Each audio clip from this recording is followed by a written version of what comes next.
A paz do Senhor, meus amados alunos da Escola Bíblica Dominical e estudantes da Bíblia em geral. É meu prazer te convidar para estar conosco mais uma vez em alguns minutos para meditarmos na Palavra de Deus. Temos seguido o roteiro de estudos de nossa Escola Bíblica Dominical e hoje chegamos ao estudo número 6, a lição 6, que estudamos nesta semana com o tema A Sutileza das Ideologias Contrárias à Família. Não custa lembrar que, neste terceiro trimestre de 2022, estamos falando sobre os ataques contra a Igreja de Cristo. Quando falamos contra a Igreja, também, evidentemente, pensamos na individualidade. Esses ataques acontecem também a nível individual, a nível particular. As famílias, de forma geral, a unidade básica da sociedade. A sutileza, portanto, de Satanás nesses últimos dias tem se intensificado, mas não tanto quanto era no passado no sentido de ostensividade, e sim no modo de camuflagem. Por isso são chamados de sutileza. Paulo, porém, disse que nós não devemos, ele pelo menos disse, não ignoramos os seus ardis. Falava do inimigo com as suas ardilosas manhas, que continua naturalmente atacando a igreja, os crentes de forma geral. Em Efésios capítulo 6, no verso 11, depois de dizer que todos os crentes precisam estar armados devidamente com toda a armadura de Deus, portando toda a armadura de Deus, ele disse, façam isso para que possam estar firmes contra as astutas ciladas do diabo, do inimigo. E mais adiante ele vai dizer, e depois de fazer tudo o que você tem que fazer, continuar firme. Por quê? Porque o inimigo apenas se retira para depois investir novamente. Assim tem sido a tática dele durante todos estes séculos, já milênio, que se passaram da história do cristianismo. E só mesmo quem não tem sabedoria de Deus é que não percebe que realmente ele está atacando a cada vez mais. E quando falamos da família, nós crentes entendemos a família da forma como a Bíblia Sagrada a revela. A instituição sagrada da família, conforme encontramos, portanto, em Gênesis capítulo 2, capítulo 1 e 2 também. Para este estudo, nós selecionamos o texto de Gênesis 2, 18 a 24, um clássico texto utilizado em muitas cerimônias de casamento, porque realmente aqui nós temos tanto a razão de ser de Deus ter instituído a família, quanto também como ela deve ser e como deve ser a sua funcionalidade. Então vejamos o texto a partir do verso 18 lá, como citado do capítulo 2 do livro primeiro da Bíblia, o livro dos princípios. Não é bem o mais antigo, segundo alguns, mas é o livro dos começos, onde há o registro, pelo menos, dos começos. Moisés foi inspirado por Deus para revelar, para trazer-nos, deixar-nos escrito este registro sagrado da origem da família. O motivo pelo qual Deus fez a mulher está no verso 18. Diz assim, está escrito, e disse Deus, ou disse o Senhor Deus, não é bom que o homem esteja só, far-lhe-ei uma adjutora que esteja como diante dele.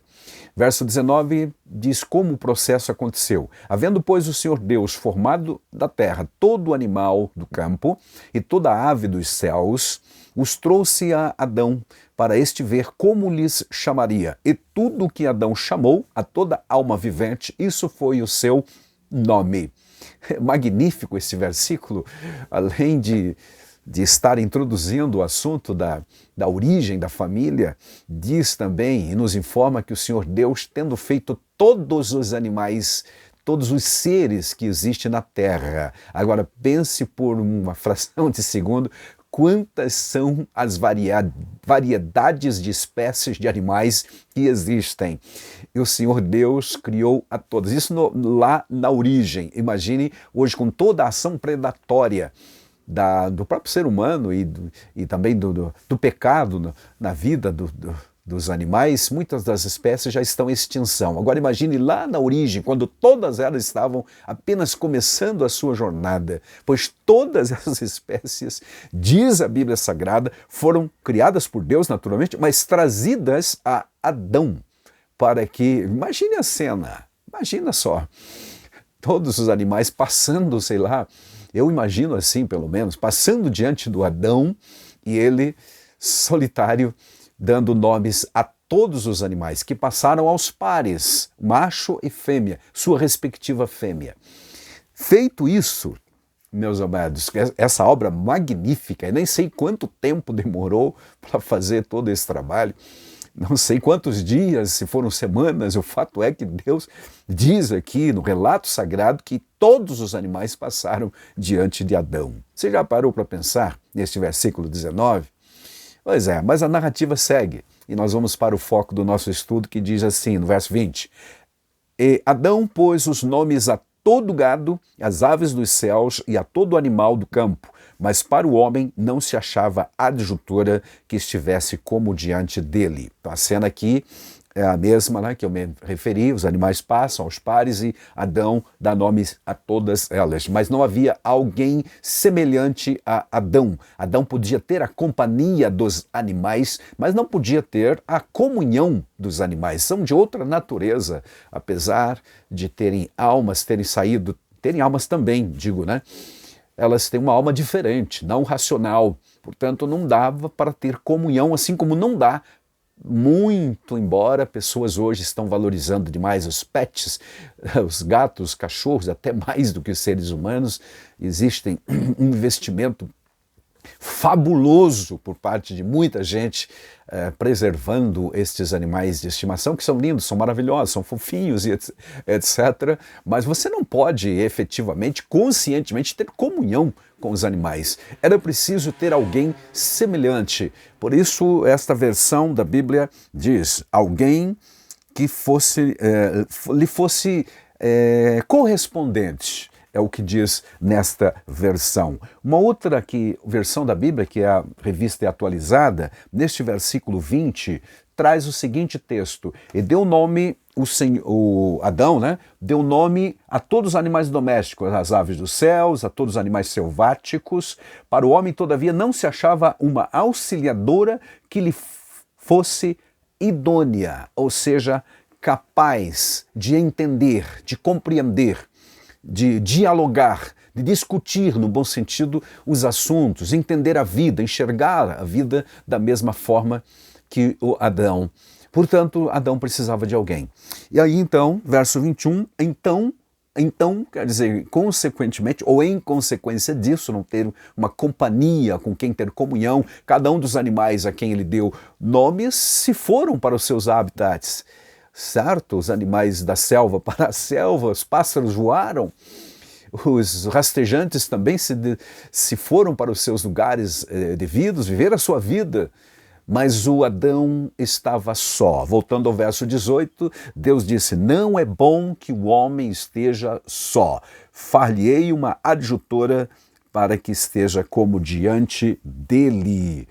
Aleluia. Não é bom que o homem esteja só. Far-lhe-ei uma auxiliadora idônea, diz na versão atualizada de Almeida. Verso 21 nos informa o seguinte: Então o Senhor Deus fez cair um sono profundo sobre Adão. Este adormeceu, tomou uma das suas costelas e cerrou a carne em seu lugar. Famoso, clássico texto, conhecido por quem é crente, por quem não é crente, por quem lê a Bíblia, por quem não lê a Bíblia também, porque já ouviu de alguma forma, já fizeram piadas sobre esse texto. A mulher saída da costela de Adão, a mulher é chamada de costela e aí por diante, porque realmente foi dessa forma. E Deus nem precisava tirar uma costela inteira, apenas uma célula talvez, e já Deus poderia, a partir dessa célula, fazer a mulher. Deus, é o Criador, como também poderia ter feito ela, como fez o Adão, do pó da terra. Mas Deus preferiu tirar a mulher do próprio homem. E foi isso que fez. E a gente não discute, apenas aceita e glória a Deus por isto. Verso 22 diz, E da costela que o Senhor Deus tomou do homem, fez, ou formou, na verdade, uma mulher e trouxe-a a Adão. Aleluia. Verso 22 na outra versão diz, E a costela que o Senhor Deus tomara ao homem, transformou-a numa mulher. Ele a trouxe, então diz o Adão no verso 23, palavras do Adão, não de Deus. E disse o homem, afinal, esta é osso dos meus ossos, ou finalmente, esta é osso dos meus ossos, carne da minha carne, chamar-se a varoa, porquanto do varão foi tomada. Glória a Deus. Aí nós temos o verso 24, que por muito tempo eu pensei serem palavras de Adão. Mas, na verdade, analisando melhor, percebo que é a palavra de Deus mesmo. E diz assim, palavra direta do Senhor Criador. Por isso deixa o homem, pai e mãe, e se une à sua mulher, tornando-se os dois uma só carne. Portanto, na versão corrigida está no futuro do presente. Portanto, deixará o varão, seu pai e sua mãe, apegar-se à sua mulher e serão os dois uma só carne. Agora, esse versículo naturalmente não se refere a Adão e Eva, porque eles não tiveram pai. Nós costumamos brincar que os únicos seres humanos que não tiveram infância, portanto não tiveram pai biológico humano, foram Adão e Eva. Não tiveram infância, não tiveram as fases infantis, eles foram criados adultos, maduros para assumirem relacionamento. Portanto, esse versículo aqui aponta para os casamentos futuros, e é o próprio Deus que está instituindo aqui a unidade familiar. É por esse motivo que nós entendemos que nesse versículo está a indissolubilidade do casamento, ou seja, aquilo que Deus juntou, disse Jesus, lá em Mateus 19 e verso 6, não separe o homem. E aproveitando que eu citei esse versículo, não quer dizer casamentos específicos, Jesus não está falando assim do seu e do meu casamento, está falando da instituição do casamento, aquilo que Deus instituiu, aquilo que Deus criou. Não desfaça o homem, não destrua o homem, é o que Jesus diz. Aquilo que Deus uniu, não separe, não desfaça, não destrua o homem. Amém. Aleluia.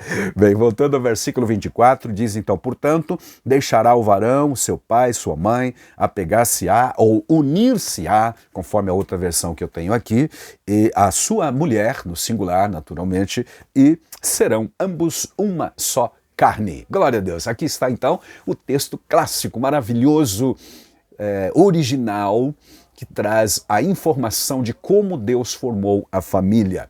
Pequeno detalhe também nós encontramos aqui, meus amados, sobre a questão da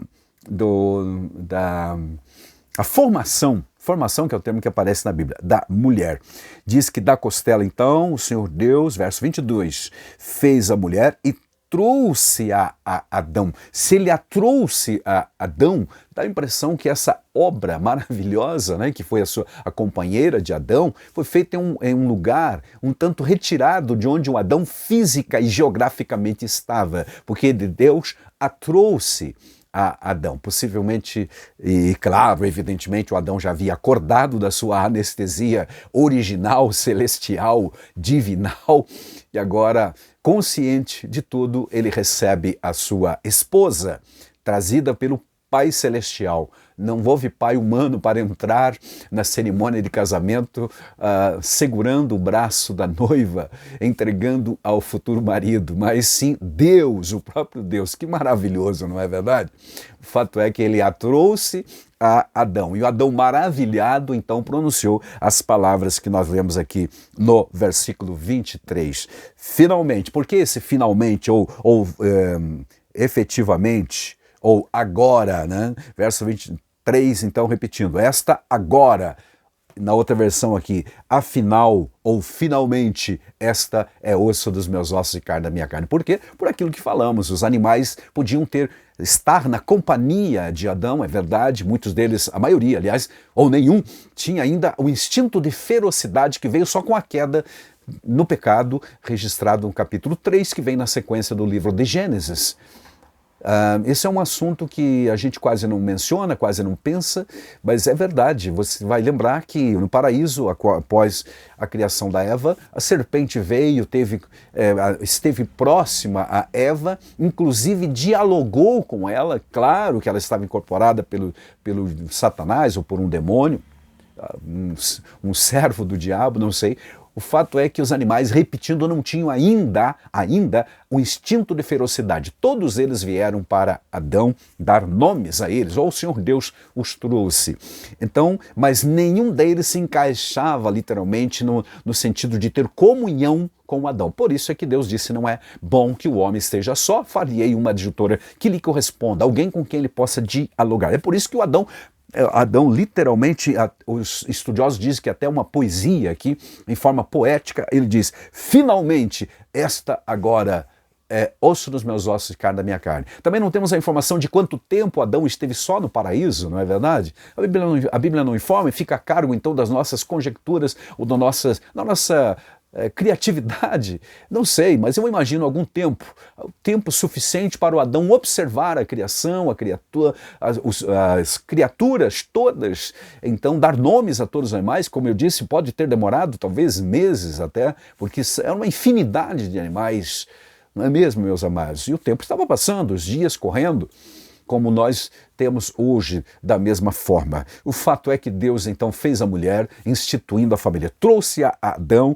e ele disse: agora, finalmente, tenho alguém com quem conversar, tenho alguém com quem ter comunhão. Estava formado o primeiro núcleo familiar. Glória a Deus. Cumprindo o que Deus, o Senhor, já havia dito em Gênesis 1, no capítulo anterior, versos 26, 27 e 28, quando disse: macho e fêmea os criou, né? Antes disso, façamos o homem à nossa imagem, conforme a nossa semelhança. Verso 27 diz que macho e fêmea os criou. Deixa eu reler esses versículos aqui para que fique bem claro a nossa palavra aqui. Verso 26. Então disse o Senhor: façamos o homem à nossa imagem, conforme a nossa semelhança. Tenha domínio sobre peixes do mar, aves do céu e animais da terra. Verso 27. Criou, pois, o homem. Criou Deus, pois, o homem, a sua imagem, a imagem de Deus o criou. Homem e mulher os criou. E os abençoou, diz a Bíblia, e disse: sede fecundos, crescei, multiplicai e enchei a terra. Este é o capítulo 1. Antes mesmo de formar a mulher, o Senhor Deus dá um relato, ou pelo menos revela a Moisés, que no ato original da criação do ser humano, macho e fêmea foram criados. Aí no capítulo 2 você tem alguns detalhes, porque por muito tempo também eu me peguei pensando como é que nós temos a criação do ser humano no capítulo 1, já mencionado macho e fêmea, e só no capítulo 2 que aparece a formação da mulher. É porque no capítulo 2 é uma repetição da mesma história com detalhes que não são dados no capítulo 1 de Gênesis, certo, meus amados? Aqui está então Adão maravilhado sobre a mulher, um ser semelhante. Ele não conhecia ninguém, lembre-se que não tinha espelhos ainda e a gente nunca conseguiu olhar para o nosso próprio rosto, certo? Nós só vemos o reflexo dele no espelho. Não é verdade? Agora Adão está vendo um ser semelhante a ele. Por isso ele disse: esta é osso dos meus ossos e carne da minha carne. Será chamada varoa, porquanto do varão foi tomada. Glória a Deus. Estava formado, repito, a mulher. Aleluia. O ser com quem ele poderia ter comunhão, mais do que companhia apenas. Casamento é muito mais do que parceria. É, na verdade, comunhão, é aliança. E disse o homem, então, repetindo: esta, afinal, é osso dos meus ossos, carne da minha carne, será chamada varoa, porquanto do varão foi tomada. Aí o verso 24, como dissemos, palavras do próprio Deus: portanto deixará o varão. Como que sabemos que é do próprio Deus? Porque Jesus faz citação desse trecho lá em Mateus também, no capítulo 19, e atribui a Deus. Por isso deixará o varão seu pai, sua mãe, unir-se-á à sua mulher e serão os dois uma só carne. Repetindo, no futuro do presente do indicativo. Quer dizer, estas palavras não se referiram a Adão e Eva, entendeu? Mas sim aos futuros casais como eu e você, que já nos casamos na sequência da história da vida. Então, amados, a nossa lição trata das sutilezas, ou seja, das ideologias que lutam contra essa instituição que é a mais antiga da Terra. Este casamento, a família, como nós chamamos, planejada por Deus originalmente, mas que evidentemente conta com a parceria do homem. Então é um projeto com parceria, como a gente sempre diz. E o problema sério é que o homem, a sua parte, né, do projeto, muitas vezes deixa a desejar. E daí as tragédias todas que têm acontecido, a disfuncionalidade disfuncionalidade de muitos casamentos. E a lição vai abordar, primeiramente, amados, lembrando isso exatamente que falamos, família como projeto de Deus, é uma instituição divina, é a célula máter da sociedade, é antes que qualquer coisa. Célula máter quer dizer célula formadora, célula base.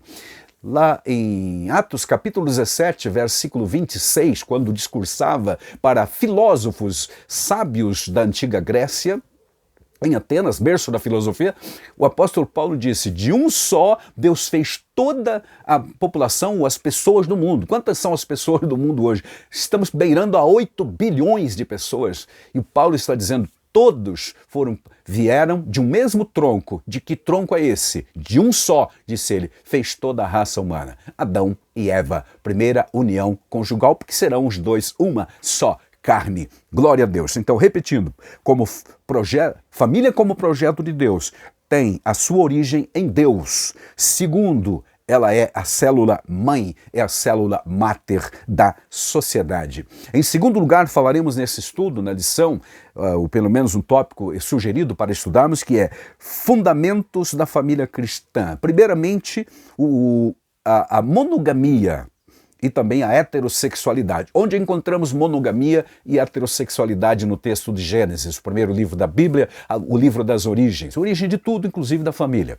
Ora, quando falamos de monogamia, estamos falando de um homem e uma mulher. Deus não fez dois Adão, uma Eva, nem duas Eva e um Adão. Fez um Adão e uma Eva. Portanto, a união é monogâmica. Paulo vai dizer a Timóteo, orientando aquele jovem obreiro sobre as questões ministeriais, ele disse que ele, o candidato ao ministério, seja marido de uma mulher. Com a ênfase aqui, evidentemente, que ele seja marido de uma mulher, e não duas amantes e etc. Então, o projeto de Deus, a originalidade, o fundamento, a premissa, uma das premissas que rege toda a constituição familiar, conforme a Bíblia Sagrada, passa ou começa pela monogamia, um homem e uma mulher. E a heterossexualidade igualmente está inserida nessa premissa original, porque o versículo 28 que nós lemos, não custa lembrar, diz, macho e fêmea os criou e os abençoou, verso 28. E disse Deus então o seguinte, verso 28, e Deus os abençoou e disse, sede fecundos, multiplicai-vos, enchei a terra, sujeitai, dominai sobre peixes do mar e aves do céu. Mas no verso 27, que é o que realmente importa para a questão da heterossexualidade, diz assim, criou Deus, pois o homem, à sua imagem, a imagem de Deus o criou, homem e mulher os criou, macho e fêmea, portanto, heterossexualidade. Tudo que passar disso, amados, provém de outra fonte que não a divina fonte, que é a Bíblia Sagrada. Certo, queridos? Então, este é o fundamento da família cristã. Todos os outros arranjos ou configurações criadas pelos seres humanos na história é realmente contrária ao que Deus instituiu. Por isso estamos falando aqui nesta lição sobre a sutileza das ideologias que se põem no contra ou são contrárias à família.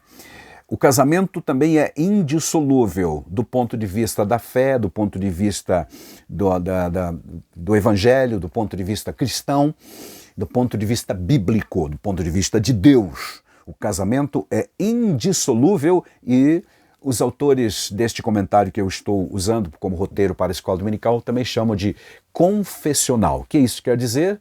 Que as pessoas no Novo Testamento são orientadas a se casar dentro da mesma fé, da mesma confissão de fé, para não haver o que alguns chamam de jugo desigual. Mas a questão principal aqui é indissolubilidade. Jesus, novamente, vamos citar, disse em Mateus 19, o que Deus ajuntou, não separe o homem. Está em Mateus 19 e versículo 6. Novamente, Jesus não está falando aqui de casamentos pontuais, porque alguém está por aí tentando justificar certos comportamentos e até divórcio, dizendo, não, mas a nossa união não foi feita por Deus, por isso que não está dando certo, por isso que eu era muito jovem, não sabia o que estava fazendo, então me enganei. Na verdade, Jesus não está falando de casamentos individuais ou pontuais, está falando da instituição. O que Deus instituiu não separe o homem, como já dissemos anteriormente, tá bom? Então o casamento tem esta premissa também, é indissolúvel.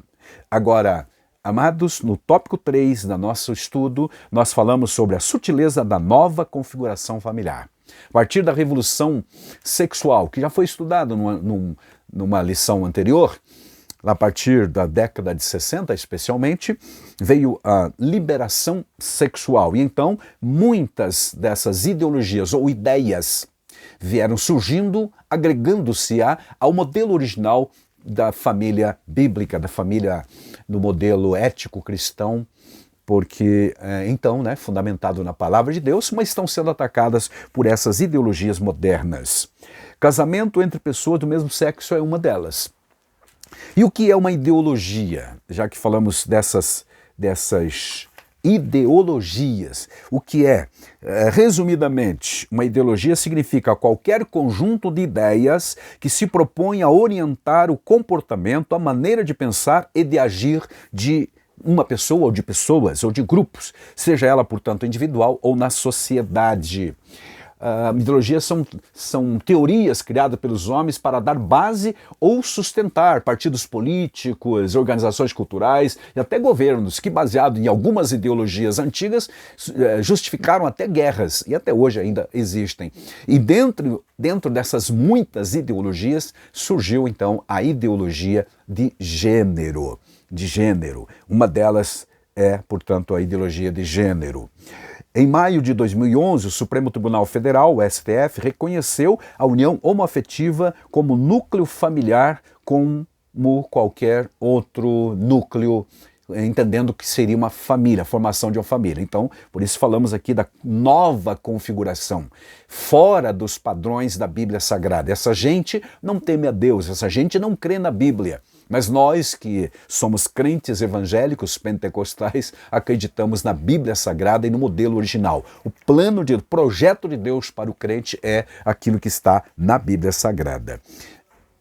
Muito bem, isto porque não havia e nem há uma lei aprovada no Congresso Nacional até hoje que legalize. Então o STF teve que intervir e aprovar ou realmente conceder, conceder realmente é o termo certo, porque não havia lei que regulamentasse. Repetindo, 2011, o Supremo Tribunal Federal reconheceu, não havia lei ainda e não há até agora, mas ele reconheceu. A partir desse entendimento do STF, em maio de 2011, o Supremo Tribunal Federal da Justiça agora determinou em outubro daquele ano que o mesmo reconhecimento se aplicasse para os casamentos, para evitar falta de reconhecimento. Isso repassou-se para todos os cartórios que não podiam recusar a união ou o reconhecimento, então, da união homoafetiva. Essa nova configuração familiar, dada pela justiça brasileira, provocou reações cristãs em muitos lugares, principalmente os evangélicos. Ora, entendemos que a família é formada por homem e mulher, como já dissemos.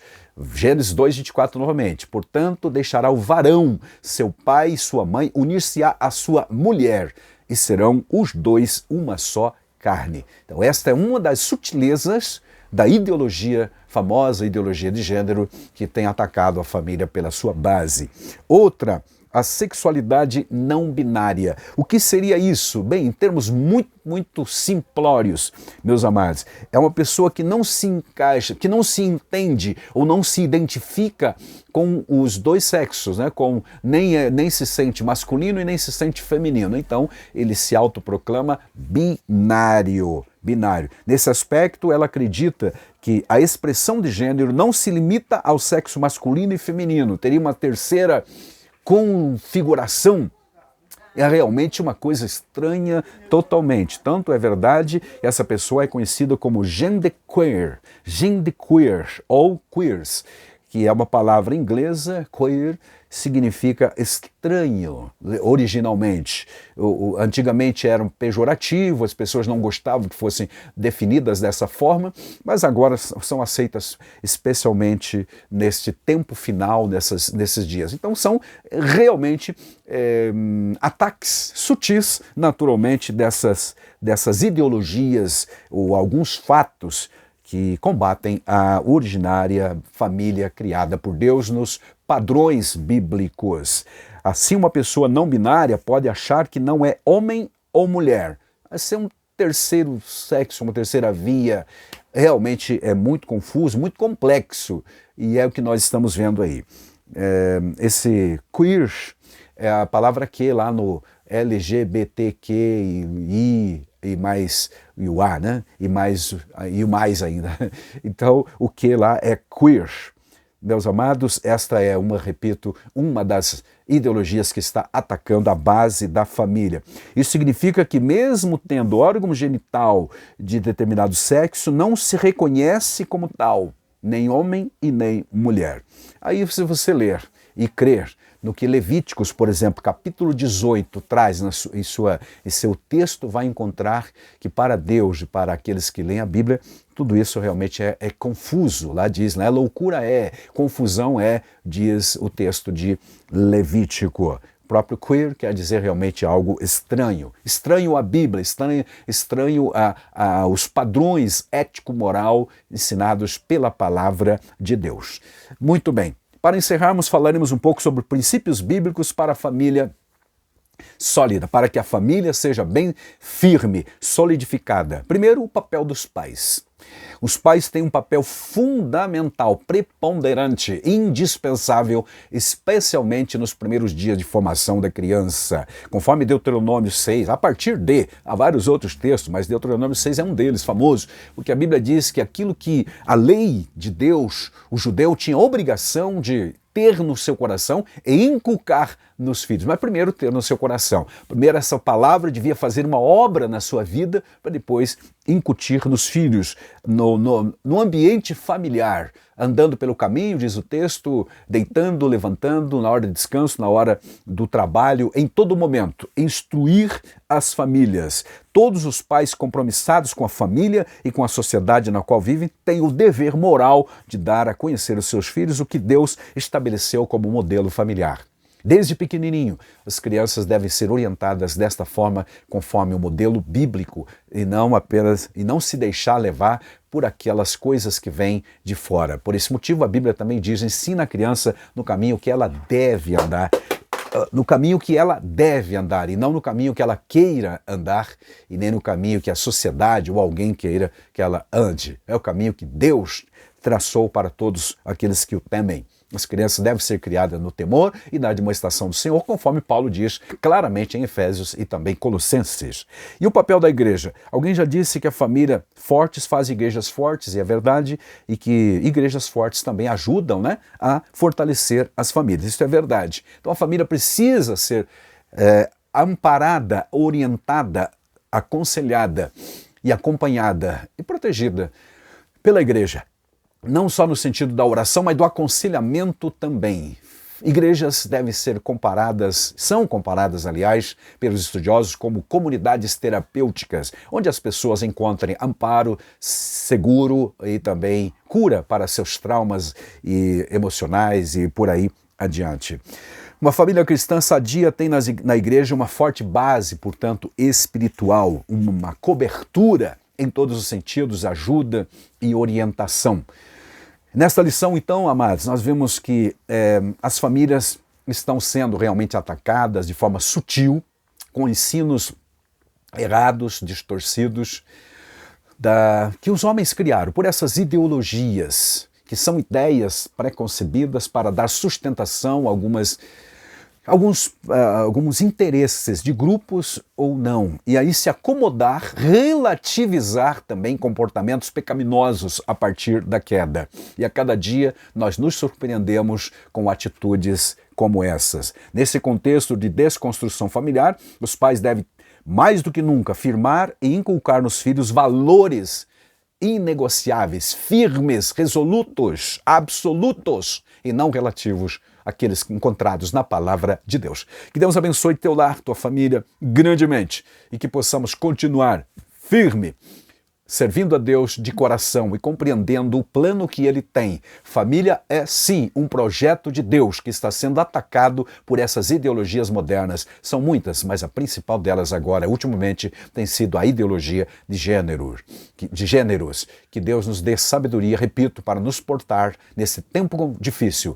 Vistamos toda a armadura de Deus para estarmos firmes contra as astutas ciladas do diabo. Em nome de Jesus, que o sangue dele nos cubra e nos ajude.